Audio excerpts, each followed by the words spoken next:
Hi, in today's video we are going to learn how to apply themes in PowerPoint. Applying themes can greatly enhance the overall look and feel of your presentations, making them more visually appealing. So let's get started. To apply a theme, first open your PowerPoint presentation. Once you have your presentation open, click on the Design tab located at the top of the PowerPoint window.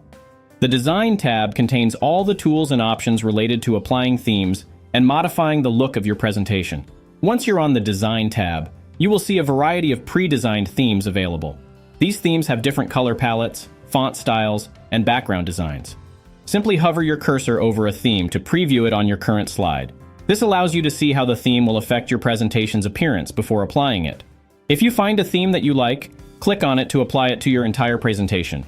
PowerPoint will automatically update the theme across all your slides, ensuring consistency in design throughout your presentation. Remember, if you want to try out multiple themes, you can always go back and select a different one until you find the perfect fit. Within the expanded gallery, you will find different theme variants. These variants offer slight variations to the main theme, allowing you to further personalize your presentation.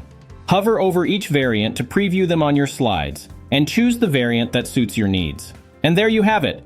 We hope you found this tutorial helpful. Thank you for watching.